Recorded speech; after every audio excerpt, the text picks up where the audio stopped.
Weekly summary, usually Friday evening, I can summarize all the news that happened this week and then I can just record a video. But this week, Friday, around 3 p.m. Eastern, was a huge bomb of news that dropped on the market.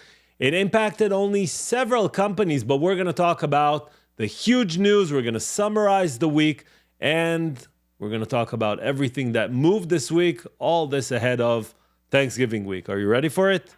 Let's go!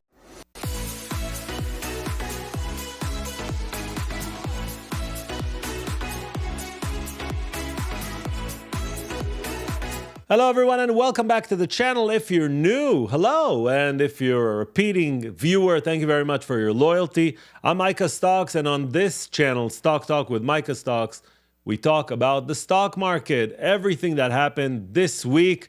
And let's directly dive in. Just a quick reminder, everything and anything that you see on this video is for educational purposes and entertainment. This is not financial advice. You should seek a financial advisor if you are thinking of doing anything crazy with your portfolio or even things that are not crazy. Let's directly dive in. This is the market. The market this week performed in a miraculous way. A green week where the Russell finally broke out almost 5% on the IWM. All happened due to an amazing CPI print, consumer price index. We're going to talk about that in a second. S&P up 2.2%, NASDAQ up almost 2%, and the Dow Jones up 1.94%. Amazing week for the bulls, and of course the bears are in trouble. This is how the sectors look like.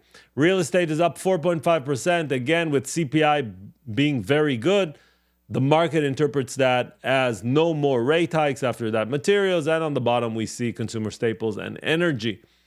Magnificent 7, Mag 7, Tesla up 9% this week from gap to gap. If you're a technical analyst, you know that Tesla loves to close its gaps. A gap is created, if you're new to charts, a gap is created when a stock, as you can see here, opens at a price that doesn't match the other price. It can be a gap up or a gap down.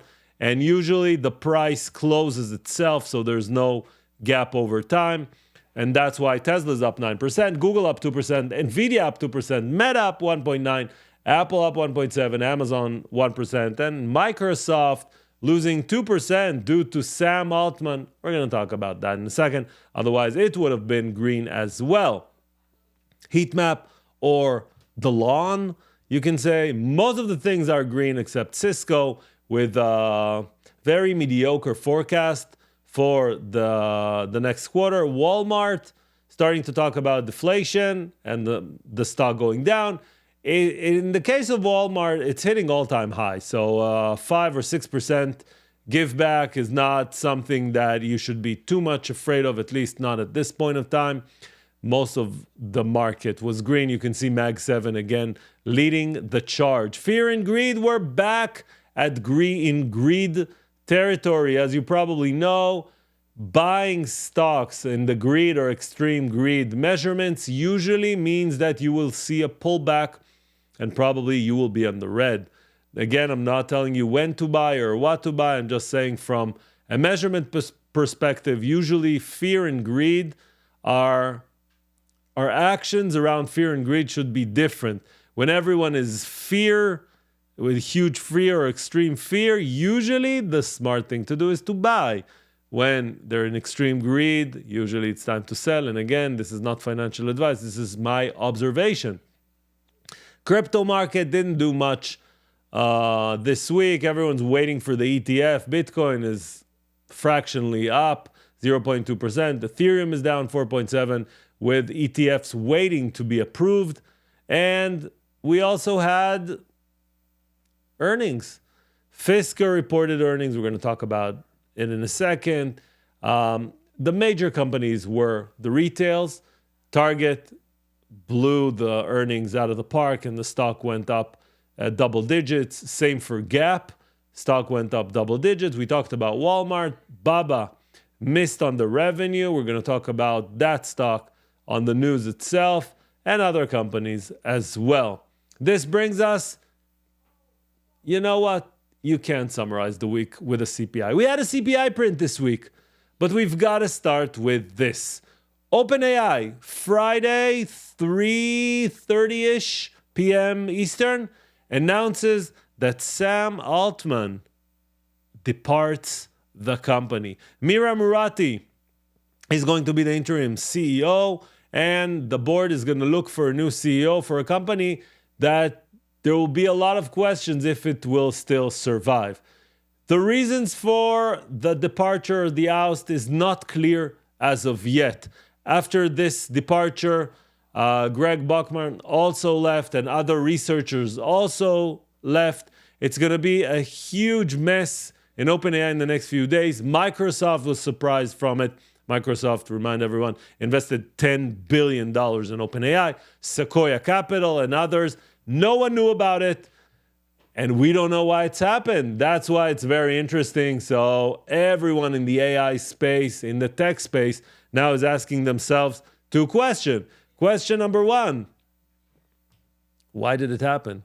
Question number two, am I as CEO going to have the same problem? Because basically what happened is there were around 4 to 5 board members.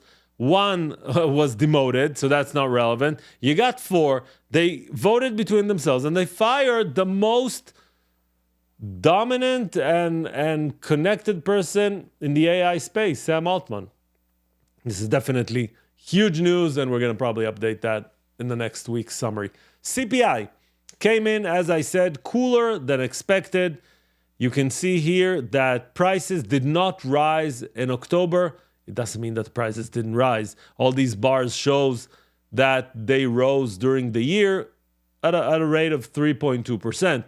But what it does shows is that the prices are cooling down. And the other optimistic point was around shelter. Shelter broke.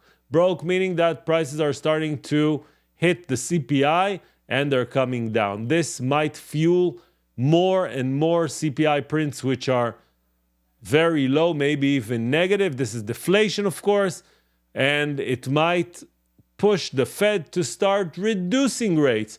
This is what the market saw this week, and that's why the Russell, which is the most impacted, the companies are smaller and have bigger loans, are the most impacted from higher rates. That's why the Russell went up 5.5% versus other averages. Jim Chanos on Friday, the short seller who took down Enron, actually didn't take down, but he took a huge position against Enron, tried to take a huge position against Tesla, and he closes his hedge fund. After holding a hedge fund with $6 billion in it, eventually the hedge fund now is worth no more than $200 million. And he, on Friday, decides to close that hedge fund. U.S. House and Senate pass the bill to avoid government shutdown. Basically, they rolled the can down the road till January 19th and another option around February 2nd. They didn't really solve the problem. They just delayed the closing. PPI also came in this week, cooler than expected. Same as CPI, not a big surprise over there. Boeing gets probably one of their biggest orders from the Emirates, 50-something planes, a lot of investment, and the stock reacted positively as well. NVIDIA announces that it's going to supercharge the world-leading AI computing, basically designing a new chip. Instead of the H100, there's going to be an H200. It's going to be faster, bigger, stronger, everything that you can expect from Superman. ExxonMobil just unveiled their strategy in producing lithium in Arkansas. This is in order to provide battery supplies for EVs, for electric vehicles, because if you take away their fuel, you need to be involved somehow.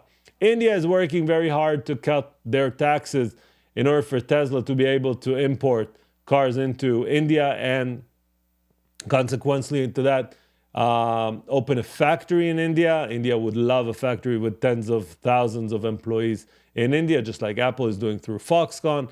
Uber is launching a mini pilot program called TaskRabbit because they're saying the following. If you have the app, we can connect you to other people, not only drivers. We can connect you to a plumber, maybe an electrician, maybe a musician if you want to hear a serenade on dinner with your wife. So all these tasks are being evaluated right now on a pilot with Uber. City, probably Monday, are going to start 10% layoffs in their company. This is Jane Fraser, their CEO. And as we learned from Sam Altman, if you are getting an urgent Google Meet link with your boss saying, I want to talk to you, don't answer, because you might be fired, especially if you're working in City. Amazon reached a deal with Snapchat that Amazon products will be able to be bought through Snapchat without leaving the app. Same thing they did with Facebook and Instagram. What it means, frictionless. Customers will be able to buy and stay on the app. It's great for everyone in the ecosystem. Fisker missed by a lot their deliveries. They were supposed to deliver this quarter 5,000 cars. They delivered only 1,000. And of course, the shares plunged. Michael Burry closed his $1.6 billion short on the market with an estimated loss of about 40%, but opened a new short against the semiconductors. This does not mean that semiconductors will increase their value from here on just because he missed on the other side. It might be a hedge over other positions he has. But again, Michael Burry, from time to time, it seems like all the time, is shorting areas in the market, and then the market is showing him, just like it showed Jim Chanos and others, that shorting is not for everyone. AMD announced this week that they're going to run an event on December 6th. They're going to talk about advanced AI.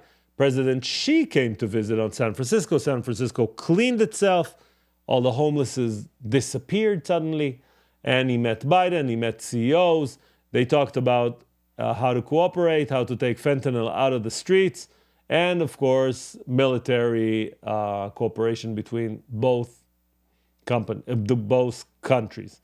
Microsoft is working on their AI chip that could compete with NVIDIA. I would say that claim is a bit stretch. Yeah, their targets is to compete with NVIDIA. From here to compete with NVIDIA, there's a long time until that would happen. But yeah, it's a good effort. And this is what it's going to be called, Maya 100, to power Microsoft Azure. And how do you know that it's just part of being a big company? Because at the same week that they announced that, they also announced that they have new partnership with both AMD and NVIDIA. So it's part of being a huge company.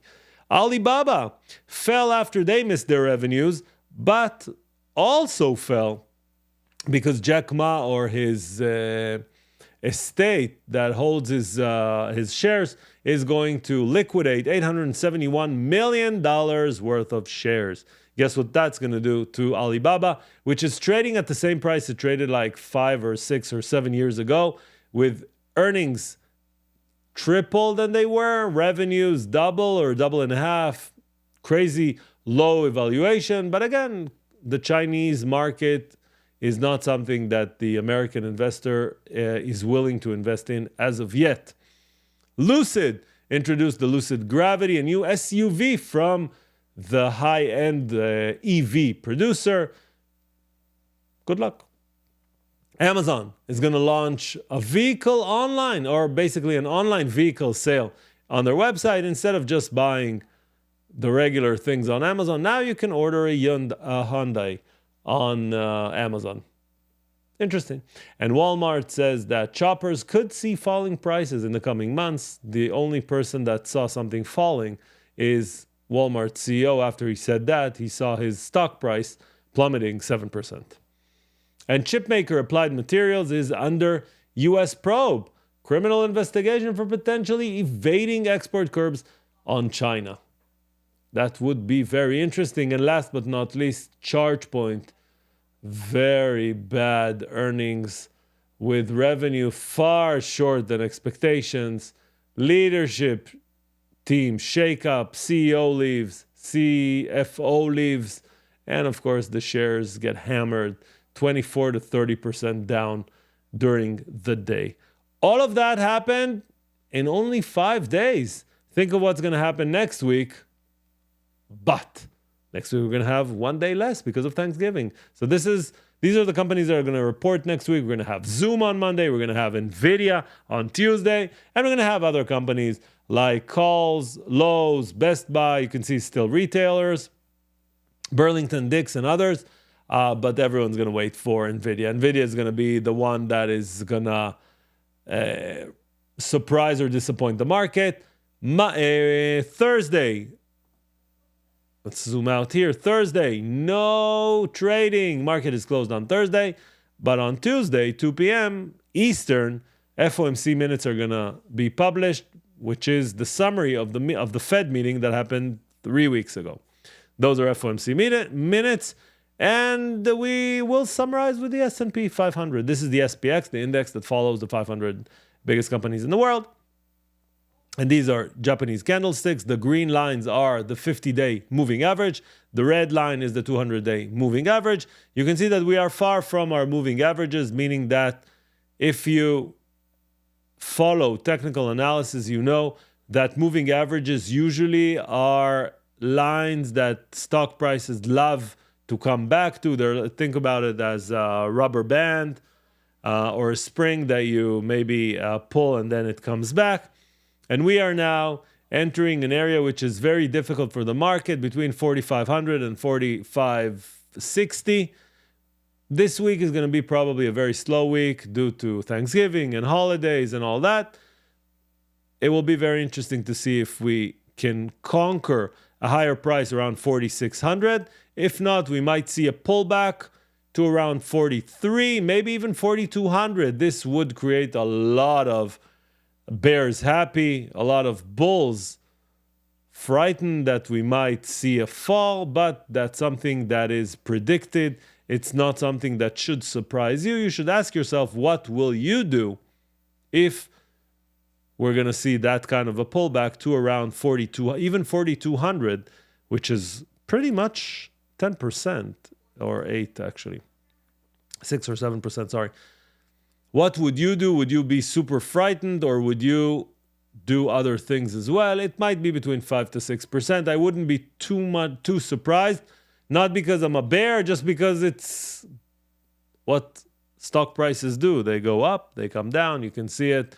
They move in S's, whether they go up or go down. So how will the short week end? Will we see new developments in the OpenAI? Will we hear or read from the FOMC minutes that the Fed is going to raise rates and the market's going to shake from that? Or we're just going to enjoy our turkey, our Black Friday, and have fun. All of that we're going to talk about next week on our weekly summary. On Micha Stocks, you're more than welcome to smash that like button, and we will meet next week with a bubble here that reminds everyone to smash that like button. Till next video. Bye-bye.